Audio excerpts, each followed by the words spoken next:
Good evening, everyone. Welcome to Camppatton Family Compound. It's time for a Friday night on the homestead, and tonight's topic is more chickens. How's everybody doing out there? Let me get over to the comment section so I can see everybody. All right, and first one in this evening was Walt Rogers, followed by Rachel Knight, who is lurking. Thank you for checking in, Rachel. Then Phelan Klein Wolf, Little Known Prepper, Geeky Gardens, and those are the only ones commenting so far. And so we got several lurkers because we got over, I think we've got 11 here showing here. So we got lurkers, fine. Everyone, please hit the thumbs up, help me out with YouTube's analytics. And if you're lurking, if you can, just say lurking like Rachel did. And this is what Rachel put, just lurking.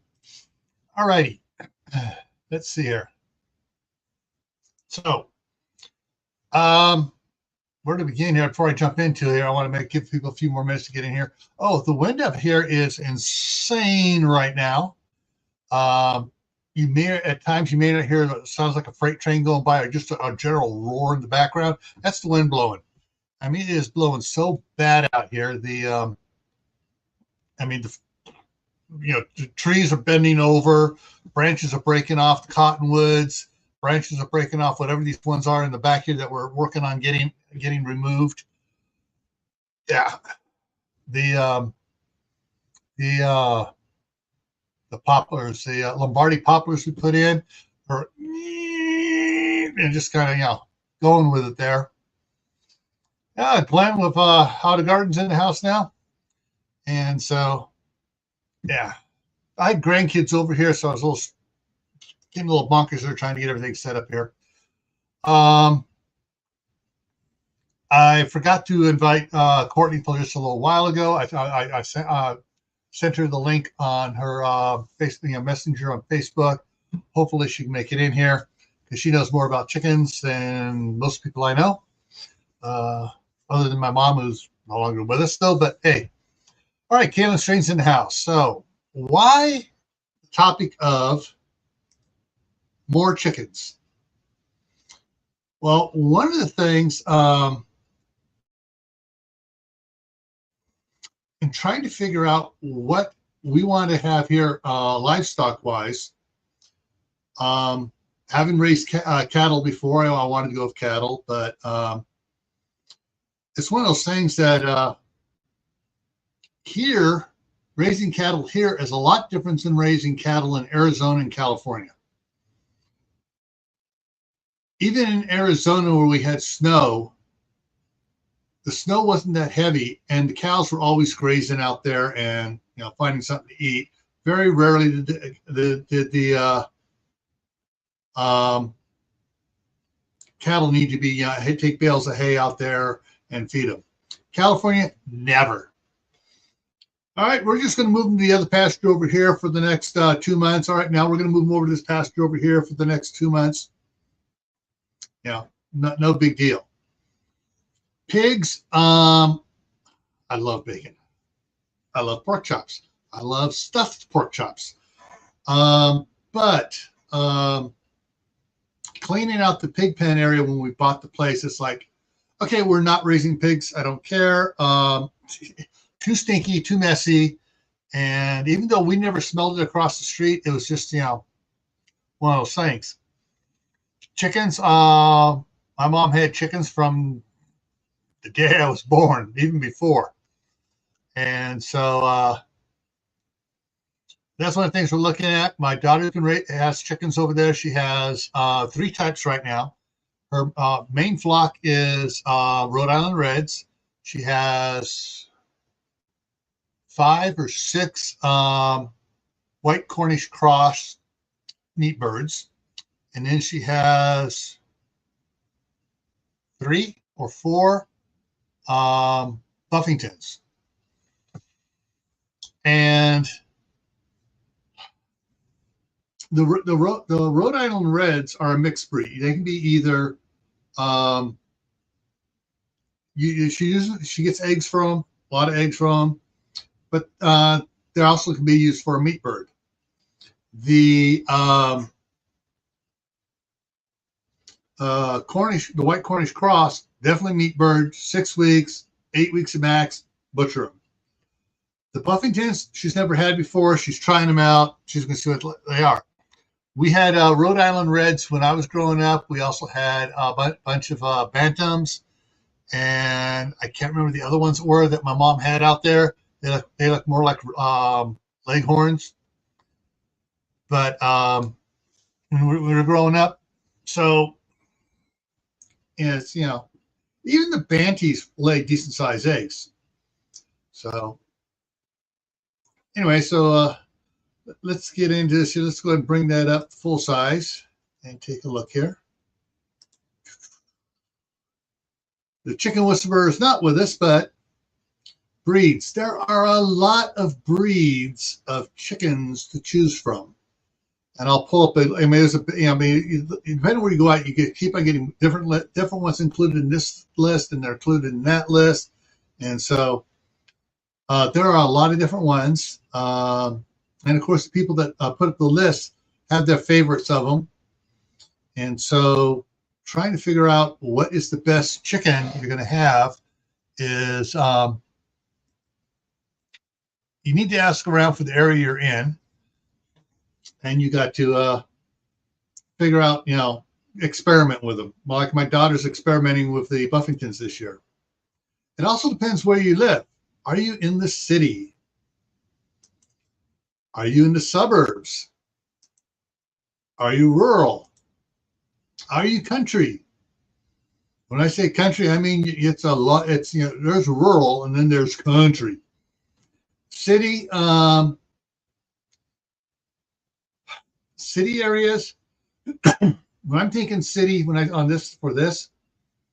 thinking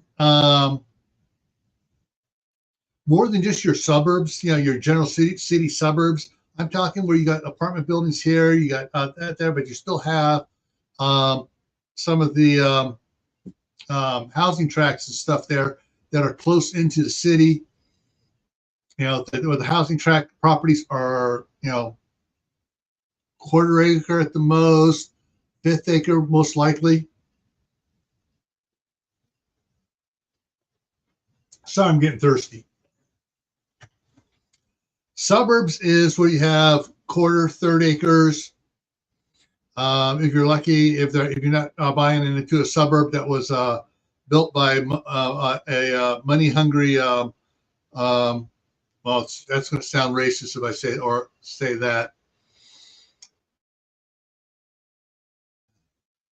My uncle used to say the city of Martinez was built by Portuguese. You could tell it was built by Portuguese because the old housing development stuff were like 1/8 of an acre. You had 5 feet between your house and the fence, and the neighbor had 5 feet between his house and the fence. So it's 10 feet between houses on the side. And in the backyard, you had a 20-foot deep, maybe 30-foot deep backyard at the most.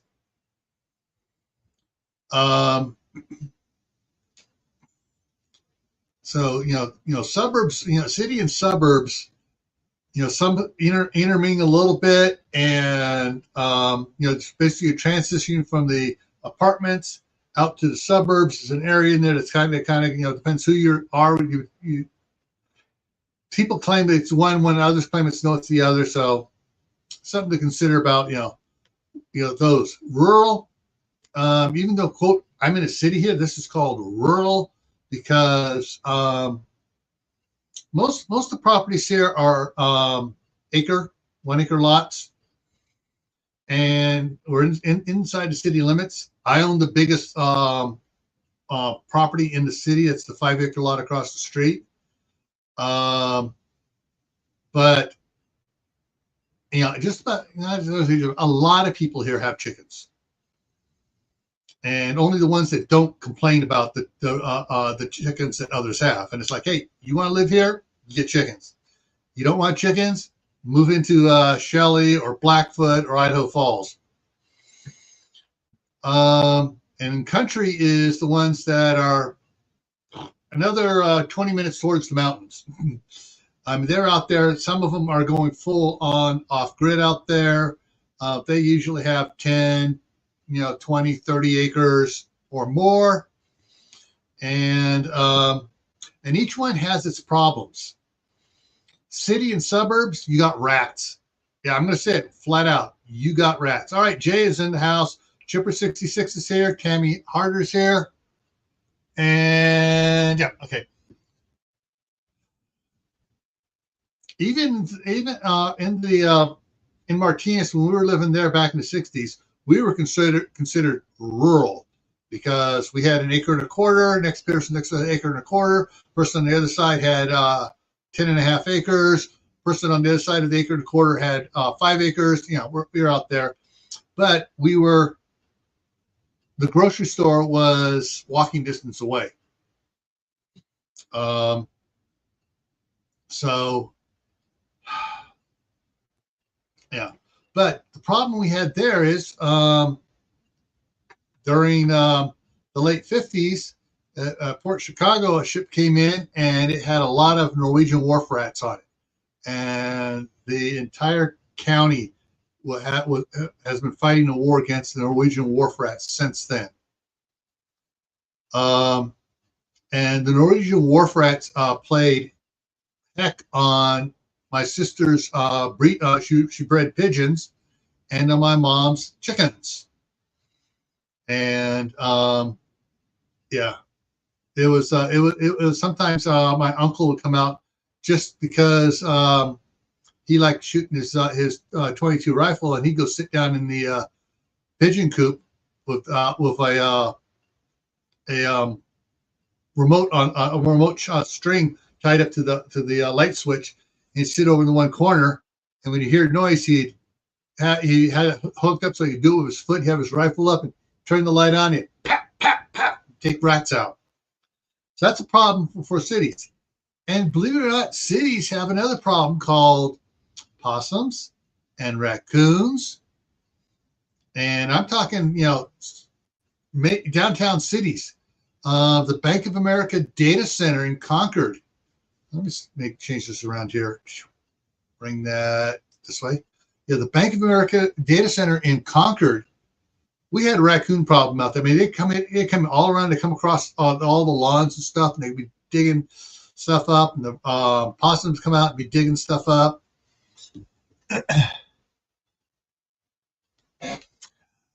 No, I don't mean the rural country store. I mean Safeway, which is like Audi for some of you guys, or Albertsons or Kroger's. Big store. It was just we'd walk down the street for about 15 minutes walking, maybe 10 minutes, and we're there. As a little kid, it felt like it was 15 minutes.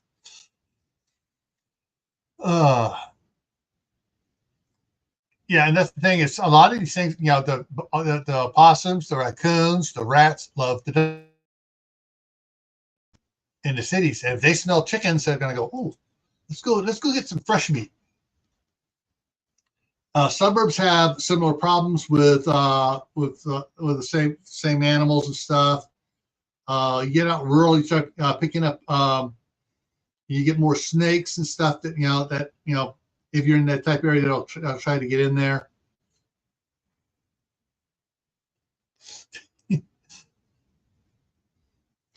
And because I've seen a lot of the homesteaders channels having problems with black snakes and other snakes to get in there and eating eggs. I've heard twice now in the entire time I've been here since it's the last 6 years of, there was a coyote sighting, and all of a sudden there's about 20 people saying where, and then that's the last you hear of it, because all those where's are grabbing their rifles and going after that coyote.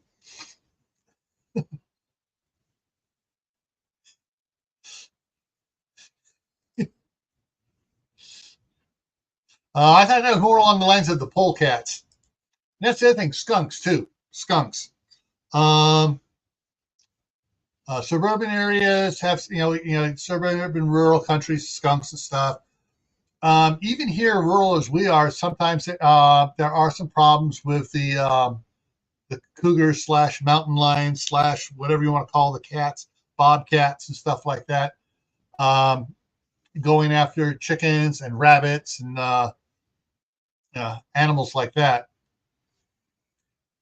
But oh shoot, I forgot to do that, didn't I? Let's see. Go ahead and drop that down in there. That one just to there. There we go. So there is, did it go over? There it is. Yeah. Let me go ahead and pin that. There.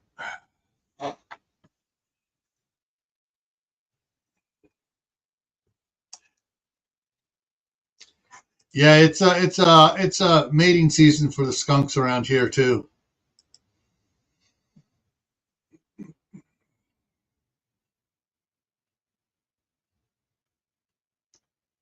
There's yeah. So when you're looking at chickens, you got where you're at, and then of course, depending on the city or county, you got to figure out your the rules and regulations for having chickens. It was funny when they when the city of Martinez annexed an area where my parents' property, my property were at. They were saying, people were complaining, all right, what about our chickens? We want chickens. They go, you got to follow city regulations. And it was funny. One guy got up and he goes, I got more money than all of you put together. I'll be personally suing each and every one of you on the city council if you do not rescind your chicken ordinance before you bring us in. And the city council's eyes got about that big around because this guy was rich. This guy made money. And they all start hushing up. Okay, we're going to grant anyone raising chickens now will be grandfathered in. But he also sued him and made him raise the limit of chickens that anybody anywhere in the city could have.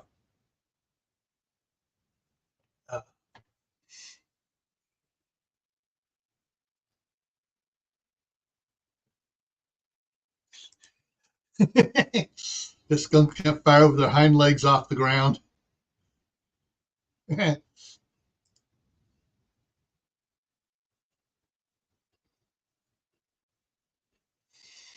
And yeah, and there are some other pests too, and that's what I was hoping Courtney could make it up here and talk about those. I got some other information here, and you guys can chime in more about about hard things to the areas. There are for cities. There are supposedly, I can't remember the breed. Someone pointed it out to me once. I looked it up, and it supposedly this one breed of chickens, the roosters, don't crow. They'll make clucking noises, but they won't crow. So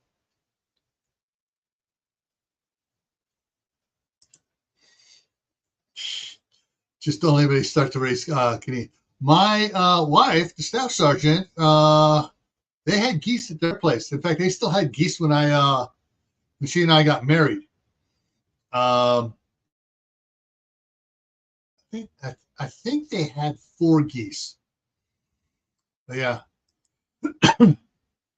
my daughter raised turkeys a couple times, and the things with the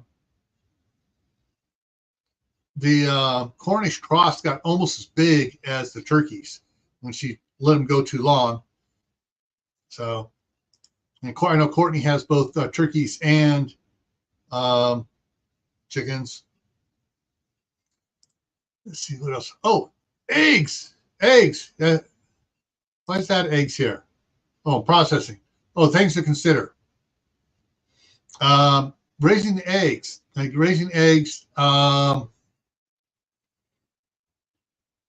You need to figure out, because basically you're not going to, if you have chickens, you're probably not going to be able to eat all the eggs you get. You got to figure out what you're going to do with the eggs. Are you going to give them away? Are you going to try to sell them? Are you getting, is the city going to get involved? Is the county going to get involved because you're too close to other people? But as far as eggs go, I've Mark was here. He'd say scramble them, mix it up like scrambled eggs, put it in a tray, throw it in the freeze dryer, and then store your powdered eggs that way. You can just mix them back up. Processing the chickens, butchering them yourselves, that's a skill you'd have to learn, and you have to have you got a few pieces of equipment to make it easier. Generally, when people go ahead and send chickens to freezer camp, they do a lot at a time, not just one or two. Because once you get things set up, you might as well get this stuff so you can set them up so you can do a bunch at once and then take care of it. I got over here on this one here. So breeds. I'm not going to go into names of breeds, but types here a little bit. Meat birds. So why do you have chickens? Are you wanting it for meat, for eggs, what? But if there are several good meat bird breeds out there. Unfortunately, some of them, it's hard to breed them yourselves. Like the white Cornish cross. I don't know how they breed them, but you can buy the chicks, and it's less hassle and frustration to go ahead and spend the money and buy the chicks than it is to try to breed them from everybody I've talked that has tried breeding them.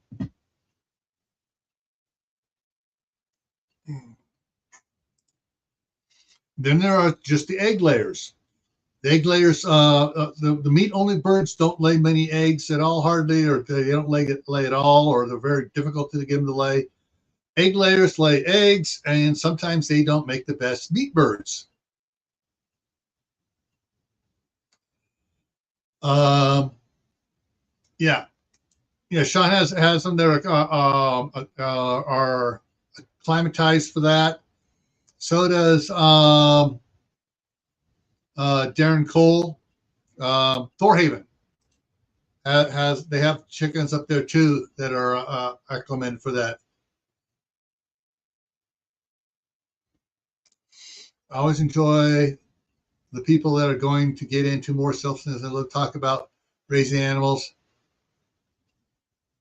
I asked, have you ever raised an animal for food? To get a blank set. Well, I can say, yeah, we've raised chickens. We've processed chickens from the time I was a little kid. We had pigs, goats. The pigeons were breed up. I didn't see Mark's in here. Hang on. There we go. Hey, you're calling me out while I was talking to my wife. She's like, did he just say your name? I'm like, yeah, he's calling me out about freeze drying eggs for chickens. I don't have chickens, but I figured I'd put my bacon emoticon back on there. It goes with eggs, right? Yeah, but you have that friend with was it Cisco or the restaurant stuff where you can get big flats of eggs every now and then if you wanted them. Sure. At discount, probably at a better discount too, because they have stuff that goes on sale as supply and demand goes. I could. My wife has a friend at work that gives us 18 eggs for like $4. And they're her eggs, and they're all different sizes, colors, and that. Those are the ones I crack and freeze dry when I have too many. Yeah. With eggs, eggs you can also it's called water glass them. That's putting it in a soda lime solution. You put them in the jars. You put the water around them. You can't do that with store bought. You can't do that with store-bought. They got to be froze. They cannot be washed. Basically, you take them, you wipe them off, and you put them in there. And because I forget what it's called. There's a natural sealant on there. If you wash the eggs, it's gone, and that's why store-bought eggs have to be refrigerated. Otherwise, they go bad really quick. I know my mom used to keep eggs on the counter for a week or so. Yeah, back in the day when the eggs were not in the refrigerator section. Yeah. Cisco sells 97 count egg boxes. They use those during the last 10 days of Ramadan. Cool. Yeah, you can get them in a 15 dozen case or 30 dozen. Yeah.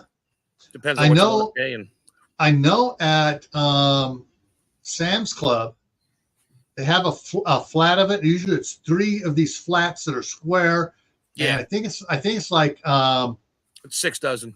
so yeah, 6 dozen. But then they have the big boxes which have 4 of those in it. Yeah, that's the half a case of eggs is 15 dozen. The full case is 30 dozen. Yeah. So, but if you're raising chickens for eggs yourself, and all of a sudden you may have a problem. It's been talked about over on White Family Farm. It's been talked on several channels. We've all talked. It always comes up, especially on Facebook. If someone starts talking about chicken, it comes up. We'll talk about it here in a second. But you wind yourself overwhelmed with eggs. So what else? So back to the water glassing. You don't get your eggs fresh out of the nest and then just wipe them off because they're still basically wet. The poop could be wet if it's on there. Yeah, so, you want to wait until it's dry. You want basically you're wiping off dry poop. Yep, give them a few days on the counter. Then you just take a like a makeup brush and brush any straw and things that are stuck to it. None of that gets into the egg unless you drop the whole egg and shell into a bowl when you're beating it. Then you just contaminated your eggs with whatever dry chicken poop was on there. Yeah. All right. Mixed birds. I do know the Rhode Island Red is a mixed bird. It's a decent meat bird, and it's an egg layer. So some people get they're going for a mixed bird so they can do both.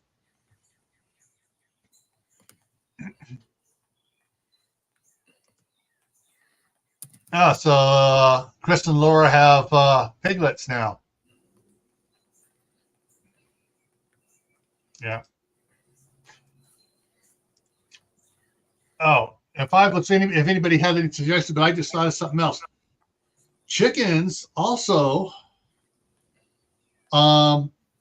like pigs, are a garbage disposal. You toss out, all your vegetable scraps and stuff. Chickens will go through it, eat most of it, break it up while they're eating it. You throw out meat scraps to them, same thing, because chickens are omnivores. You don't believe me? Watch them eat. Throw out a tomato worm out there. Watch them go after the tomato worm or any type of worms, crickets, bugs. They're omnivores. Some breeds of chicken. Sorry. Caitlin's like, oh, the bacon guy is back. I'm like, oh, that's right. I'm still baking. Let me make myself a rooster or the other whatever. Anyway.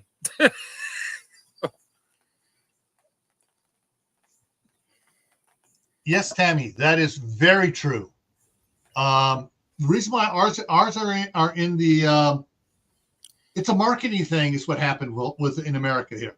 They used to be able to go to the store, buy eggs that had never been washed, and you didn't have to refrigerate them. Of course, people didn't have refrigerators.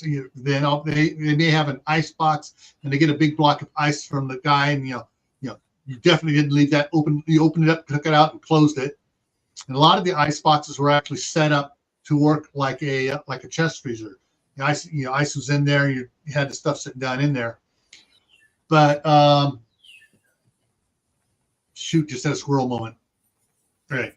So the eggs and stuff. What happened was people were complaining, "Why is there poop on my egg?"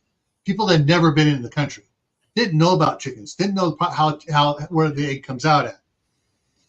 And so some of the big egg producers decided, hey, we're going once refrigeration started to become a thing after World War II, I think it was. I don't think it was before. I have to look it up, but I think it was after World War II. They started selling clean washed eggs in the refrigeration center, and on the box, on the cardboard box it was in, it said refrigerate, keep refrigerated, because they had washed it. And now they put expiration dates stamped in food grade ink on everything, and the where it came from and all this. Now they have to label everything. So that way, oh, my egg must be expired. Let me throw it out and go buy another dozen. Yeah. Marketing. Yeah. Let's see. So there are certain breeds of chickens that are better than other breeds for putting in the garden. My wife was wanting for the longest time, she may go, decide she wants to do it here once we get everything set up. She wanted to do a small garden that's called a chicken garden, where you have plants in there and stuff, and you don't put too many birds in there. You just have a few in there, and they go around and they scratch up everything, and they eat the small little weed seedlings that are coming up. They'll eat those. They go after the grubs, the pill bugs, all the bugs down in the soil. They go after those, and they pretty much leave the plants alone. And my wife is researching that, and I just let her research that. What's that? Chickens will you cage chickens in an area that has your vegetables or any kind of plant grown? No, they'll rip everything up. That's why you rotate your chickens around on a mobile coach. Yeah, so you cage them in different areas, let them scratch it up. But there are a couple breeds that they say these are the only breeds you use in a chicken garden, and you keep them limited so there's plenty of bugs for them to eat. So they go for the bugs before they go for the plants. Right. But you don't put them in there when you're starting your plants out. You start your plants elsewhere. You get them. You're certain ones. You get them so tall, so big, then you transplant them in there. And that way it's not a nice little young tender thing for them to go after. Let's see. Listen. Okay. The next thing I want to talk about here, checking time, is what I was talking about. It comes up when everybody says talk about chickens and different breeds and raising chickens and stuff.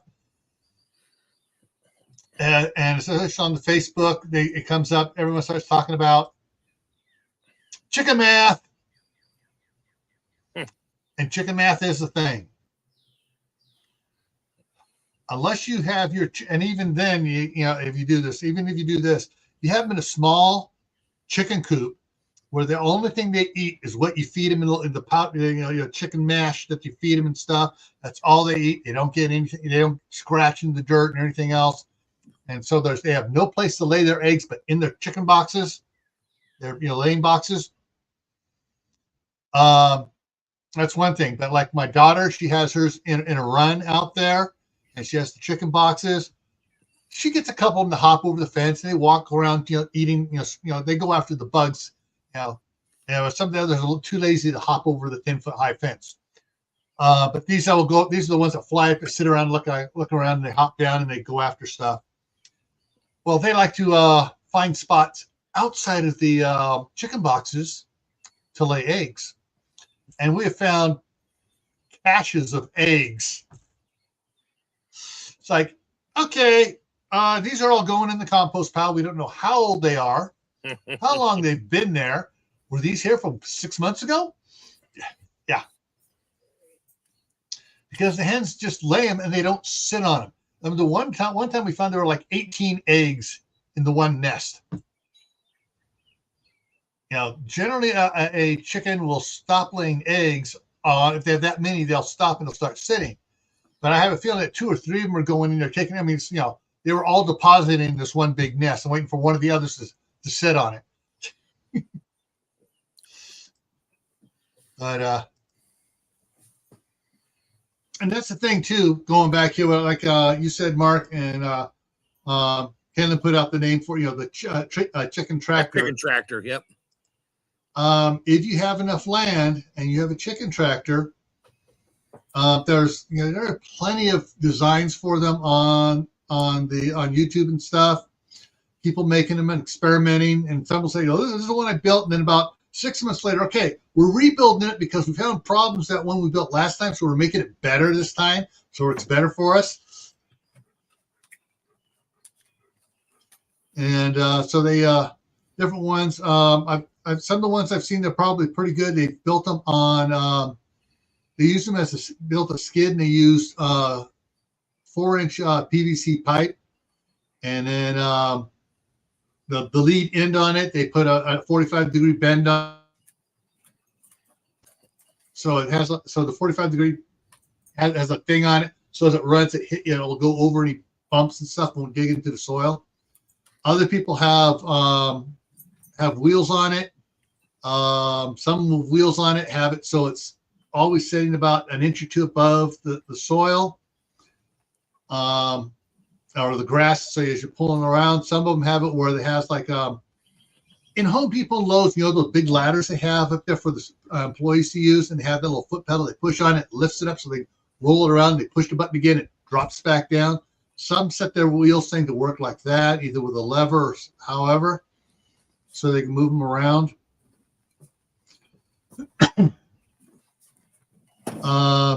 One of the things is a lot of them talk about they don't like them having sitting up all the time because at night critters will go, "Ooh, I can dig under here real quick."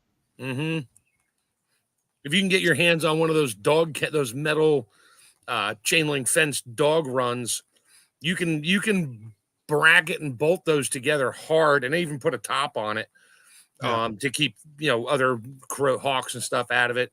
And you can put wheels on it or not, and just drag it around if you got a little That's what we have. That's what we have out here for the chicken run here. But what's more interesting about those, if you can find one of the short ones, not the 8-foot or 10-foot tall ones, but the ones that are only about 3 foot or 4 foot tall. Yeah, they don't need to fly. Yeah, the 4-foot tall ones, or even 3-foot ones. You can put a couple 2x4s across on the top, run some chicken wire across the top, put some plywood on one side, give them protection, give them shade or rain protection on it. You can also put some egg-laying boxes in that you can get to from the outside, and you just pull it along. And then with some of the boards hanging there, you just hang the water cans. So you just open up the top, take it out, fill it up with water, hang it back in. I've seen some where they actually have hanging as well, the chicken mash feeders. So they grain them a little bit as well as letting them eat as free range as it is, eating all the bugs and stuff as well. And so there's different ways you can do with the chickens to do it. I watched one homesteader guy, I forget what it was. He had like 1.5 acres, but he had everything fenced off in long, narrow runs, and he would let the chickens, he'd throw all his mulch, everything into one of the areas he wasn't going to garden in that end of that season. And he'd let the chickens run through, and they would just scratch everything down level. He didn't have to do anything. Yeah. And then he'd go back and either till it or not till it, spread it out, and then move the chickens into another one, and he'd plant there. Just like rotating cattle or sheep or goats. Right. He'd let them scratch it up, and they'd fertilize it and aerate it and all that stuff. And then he'd just garden there, and everything did great. And during the rest of the seasons, he'd just had them in a regular run and would throw stuff into them. They'd eat bugs and scratch. So Kaylin said some people put a fake egg to entice and delay. And then plastic. Some people have tried plastic ones and filling them up, to give weight to them. I've seen ceramic ones where, someone like they make all those ceramic critters and, beads and stuff like that. They'll cast the mold of an egg, and they'll fire it, and they'll put a rough glaze on it and stuff. So and put it out so it's not light. It's weighs about as much as a regular egg does. So when the chicken goes to roll it, so it's not. I think it's a real egg. But you can get those too.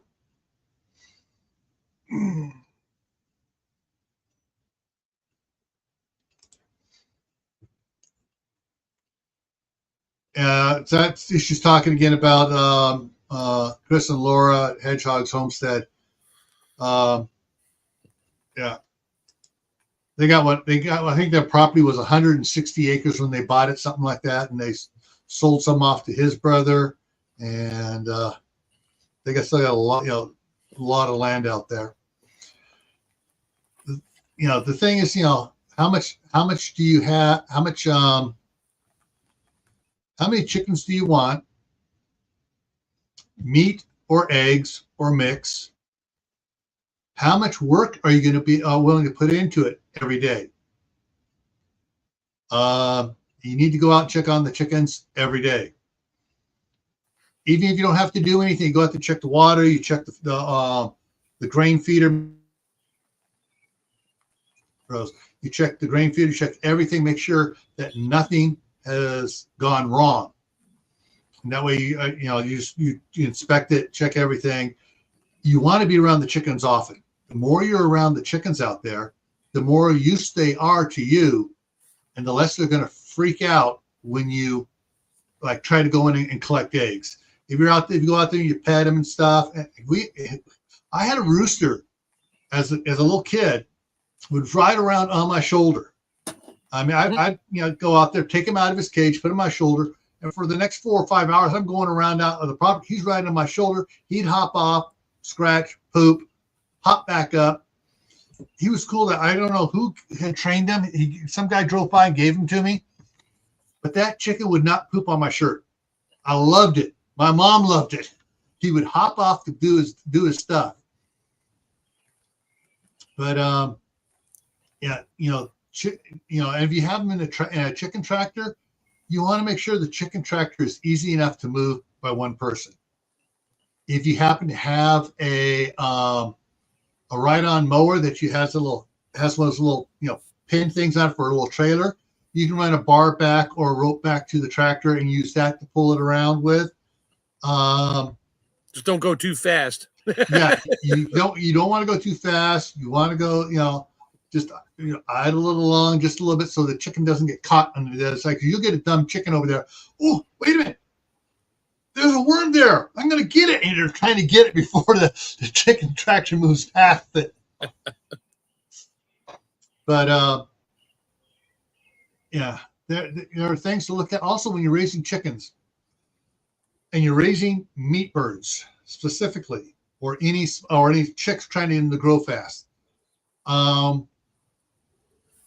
I haven't heard it about egg layers, but I think it would work good for the egg layers too. The dry chicken, ground up chicken feed and stuff. There are a bunch of channels talking about, all right, this is how you do it. Basically, you take it, you add water, a certain amount of water to so much poundage of the feed, and you let it ferment for so many days. And then you start feeding it to the chickens. When it starts to ferment, it starts breaking down first. So when the chickens eat it, it's already partially digested. Yeah, better for their gut health too. Better for their gut health. You wind up feeding them less food, because when you feed them, or say, example, X number of chickens, you feed them 2 cups of the feed every day. In the morning, 2 cups at night. Once you start fermenting, now you're down to less than a cup in the morning and less than a cup at night, because it's not less.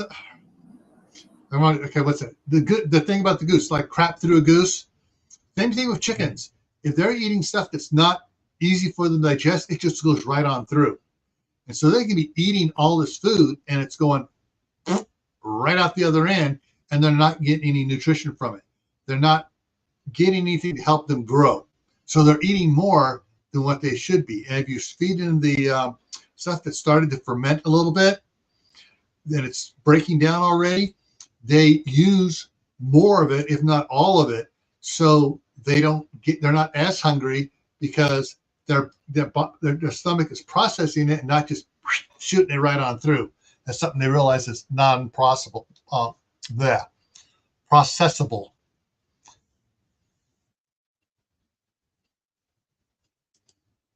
Okay, so Chris and Laura are fermenting the pig food as well. Yeah. Well, pigs eat just about anything, literally. And when the pigs get to a certain size, unless you've been out there working them constantly and they're like a pet, you got to be careful with pigs. Because my sister had a pig, and she was doing it for 4-H, and she got there, she just feed it and stuff and everything else. And when it had babies, she tried to get in there, tried to help out. Oh, that mama turned on her so fast and tried to eat my sister. Yeah, my dad wondered, hey, if I told you you need to be out there patting her, washing her down the entire time you raised her up, because pigs will turn on a human and eat them so fast if they're not, quote, their friend. Yeah. All right.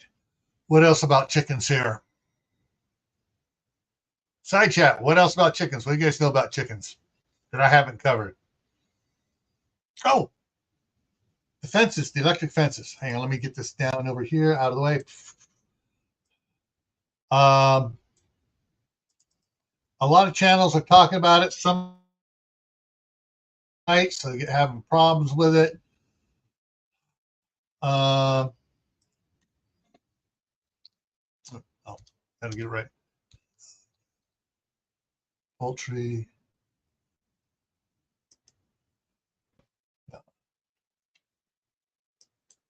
ELE.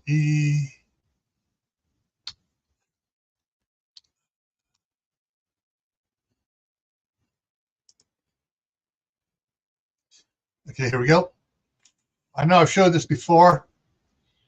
The heck, what happened to it? There it is. Okay. You got the different types of electric fence that you can use for poultry. They can be used for goats, sheep. You can even use them for pigs, cattle, and these are movable. And you can also get posts to make it a little bit more permanent. So you can set up permanent alleyways, and you just have some movable ones to move chickens from one to the other. And now a lot of them, they get the premier one. Some have some of the others, some of the other ones and stuff. But there are a bunch of different ones here. I got a couple of the 4-foot high ones here. 168 feet long, and I got them when they're on sale because I know I'm going to be using them, and the price has been going up. Thank you, Captain Crazy, and your Bidenomics and ruining stuff. But yeah, prices do go up on them, and so when you see them on sale, that's time to pick one up. And then they got the solar chargers for them. They have solar chargers down here. This one comes with the solar charger as a kit. There are several different ones that you can buy the fence charger separately. So I'm gonna go back up to where's that 160. So yeah, so this one here, we're gonna go look at this one here. If I go down below here, there you go. There's this one either is solar or plugged in, and it should also have a daytime nighttime setting on it. So the daytime it zaps more often, nighttime it zaps less often because there's less things out there. Can't remember which ones I got. I'd have to go back and look at mine. Did I get that? Mine looks more like this one over here, down here, this one. Yeah, I think I got the 10-mile one because I didn't need the 30-mile one. Yeah, because I'm not running 30 miles. I've got it not just for the netting, but also for hot wire around the outside of the property. If we get cows or goats or whatever, keep them from climbing the fence.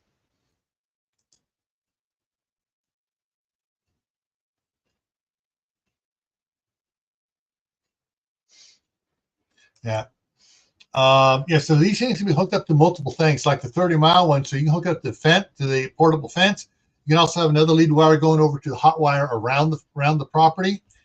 And so there's a sort of things you can do with them.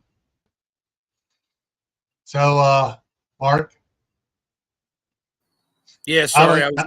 I was just trying to figure out what just flew over my house. 4-engine plane that I could see all 4 engines. It couldn't have been up 1,000 feet. And then it made some interesting, like it opened up this giant pressure valve about a couple miles south of me. And I went running out the front door to see what I couldn't see it, but I could see a streak through the cloud cover, which is, it's a low cloud tonight, but it's weird. Anyway, sorry. What's up? Well, if it's going in for a landing, it can be dumped in the toilet. No, we don't have. He was flying away from my local regional airport, and I know that plane Yeah. it didn't take off from there. He was not in that mode. Yeah. But anyway, the out there on your new property, when you get an area out there and you decide to put chickens or something out there, one of these netting things might be something you want to do. Oh yeah, that's in the game in the long-term game plan. Unless I find a reason to buy it ahead of time, if it's on sale, and just have it and store it away. Yeah, several things. What I did when I bought mine, like this one here, is 10% off right now. But when I bought mine,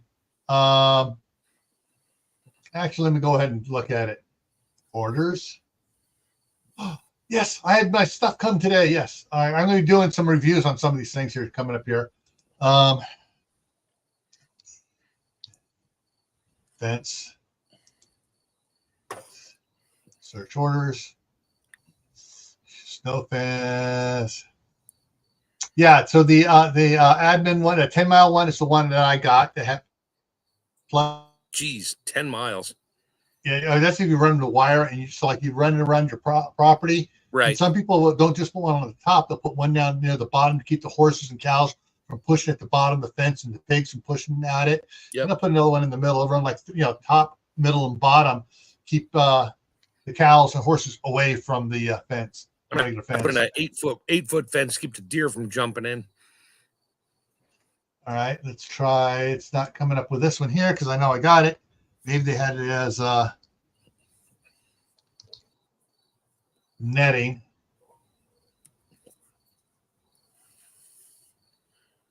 There it is. Yeah, it lists electric fence netting. So they put it as netting. They put it as fence. But so order details. So when I got mine last, about a year and a half ago, invoice, what I paid for these back then. Oh, all right. So the charger I got for $114. It's more than that now. The netting I got for $159 each for this netting here, and this is go back. And so I got the one that's a little bit taller than the this is 49 and a half inches tall. But currently unavailable. They're all sold out of it. So imagine that everybody's getting chickens. Hey, don't show your invoices again. Don't do that. Yeah. Let's see here. Let's go back here to.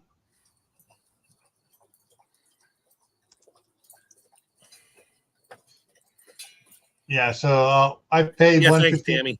Yeah. Cook. He smelled bacon as he was flying over. Yeah, so it's gone up 30. Even with the 10% off, it's 30%, $30 more than what I paid for it. Yeah. So it's you got to watch for the sales on them. Let's go back one more here. And you go through it, and like this one's 168 feet long. This one's 40. This one's only 42 feet. 42 inches tall by 100. So this one's shorter and less of it than that one. So you got to go through and you got to do your shopping and pick out several of them, and then put them in a wish list and watch and check the wish list every couple of days. Because sometimes these things go on sale for 6 hours or so to get it to move, and so they see metrics, and they see enough people in the wish list. They're like, well, they're not buying it. Let's drop it 5%, and then boom, everybody buys it. Yeah, or they drop it 20%. That's what I see sometimes happens. I'll have it in there, all of a sudden it drops for about 3 to 6 hours, 20%, and it's like. And all of a sudden, no longer available because everybody bought it. That's right. Yeah, Kaylin, buy it on sale when it's available. Like Gil did. I have a lot of that stuff right now. I have lots and lots of stuff I've been buying and storing away, knowing I'm going to need it. Chicken netting's not high on my list right now. Yeah. Everything else is. Yeah. Shoot, did I show that? I wasn't sure if I was showing that. I didn't realize I was looking at this page, not this page. I'm not sure. Let me pull back here. So yes, all the different prices stuff. Now, there's also 36-inch tall ones as well. Especially if you're doing something like sheep or goats that won't fly over at all. If the goats get zapped, they tend to stay away from it and stop trying to climb it. Yeah, but they'll jump over it. Actually, the lady had the goats out here that came by last year and was clearing the field for me. Hers was only 36 inches tall, and the goats didn't go near it. Once she hooked it up, they all backed away from the fence and they ate everything inside. They did not get near that fence. I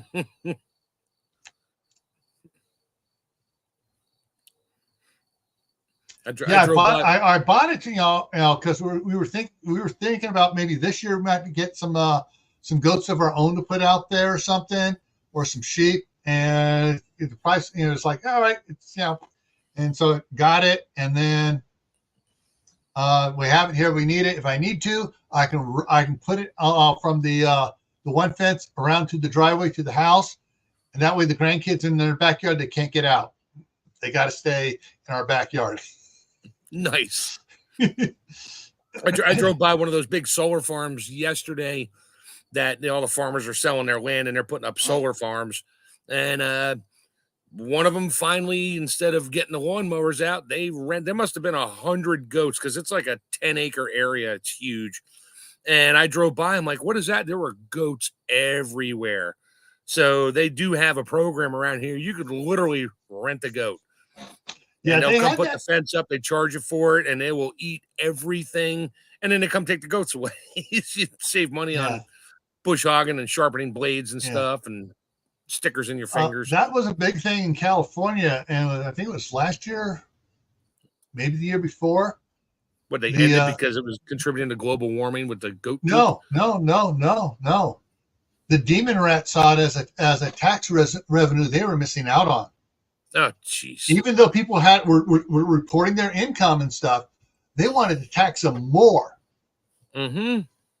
And because what they were doing, they were going out, and it was big for along the freeways and stuff, and in certain areas and stuff, they were, the landowners or Caltrans, which is the California Department of Transportation, would rent these goats out there on the hillsides where they couldn't get up there to mow, and they would just go, they get them to all eating stuff, and then they go, oh wow, they got a lot of. We need to tax them more. Because this we have to find some sort of thing to tax them on and stuff. Business thing, small business tax and all this other stuff. And last I heard, the last fall, Caltrans was trying to find them, and a lot of them sold all their goats off, whatever, or just stopped doing it because the legislature was putting out a special tax on them. And of course, what they were going to make in that tax wind up costing them 20-fold, having to find other ways to do the weeding for Caltrans. Mm-hmm. They don't care. You got to do like these rafting and tubing companies do, where for you literally buy the giant inner tube from them. They drop it at the top of the river, pick up at the bottom. If you give them the tube back, they give you your money back on the tube. So it's like a deposit. Yeah. So there's ways around it. You can sell your goats to somebody for handshake deal, and let them go for a week or two or a month, and then buy them back for a little less. But what they were saying is, though, they were saying that Caltrans had to report all these contractors. They were as contractors, people they're hiring the goats from and stuff, and other people stuff. It was a big ugly thing. And anyways, all right, we're hitting the top of the hour here. Let me grab it here. Okay, so tomorrow on on Gray Man Prepping. Tomorrow on Gray Man Prepping, we're talking about journals and keeping records for personal businesses, gardens, whatever, all different types of journals and record keeping. We're going to be going over that, different ways of doing it. Even hard copy, soft copy. We're going to be going covering that tomorrow because it's something that everybody should be doing. Monday, here on Camppatton Family Compound, for canning, your favorite thing to can. We're going to be talking about that. Tuesday on Gray Man Prepping, keeping your food cold or cool so you don't lose canned food to spoilage. Thursday is the Midnight Ride. Next Friday night here is this topic has raised its ugly head again. The last time I did it, I put out a short video on it. I'm gonna people have been talking about it on Facebook and stuff. It's like, fine, I'm gonna do a live stream on it. And it's register your garden. Yeah, is the name of it.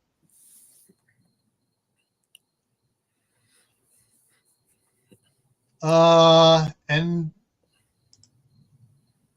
NWA. I don't think I followed NWA Prepper. If you know what, if you have his link, can you drop his link?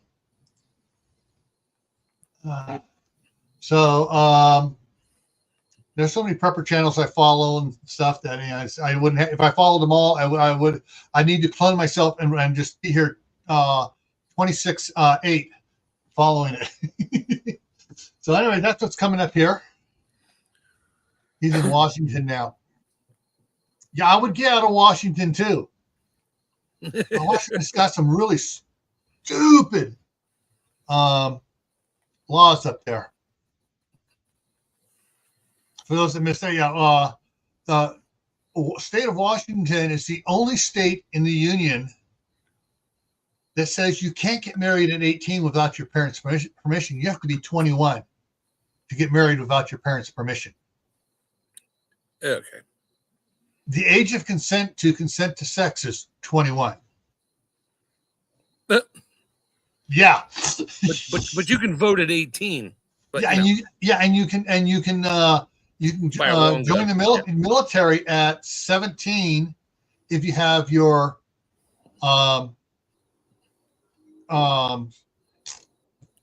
GED or your no, not a GED.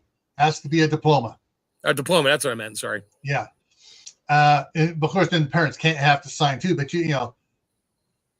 but they will. The military, if they're short, will do without a parent's signature the 6-month early enlistment. So you actually start when you turn 18, but they enlist you when you're 17 if you have your diploma. Waiting for the draft to kick in. I'm 4F. I got 3 bulging discs, 2 protruding, and 1 flippy floppy disc. Oh, no cartilage left in my knees or ankles. You're a little too. You and I are a little too old to draft, but you never know. Yeah. Well, heck, the Marines, the Marine Corps, for World War II, their big person. I can't think of the name off the top of my head. Right, I quote all the information about him. He was a political person. He was a professor, a lecturer in psychology and type stuff. At age 50, he enlisted in the Marine Corps. As soon as he finished boot camp, he was promoted to corporal. He took the test, passed for corporal. And I think within 6 months or so, he was a major. No, captain. And then by the time he was done, he was a major. He was bored. He was a patriot, but he also could he was that's something I'm not right now, articulate. But he could talk with people, and he was a social. He was like Reagan. He was a great communicator. Talk, do work and stuff, and he could charm you to. We need a bigger budget. And when he got out, he was a senator. So, anyways, folks, you sent an email. All right, thank you, Kaylin. All right, folks. So, take care. See you around, and I will hopefully see you tomorrow, 8 p.m. Eastern, on Gray Man Prepping for Survival Saturday. Take care, everyone. Okay, I had to do that.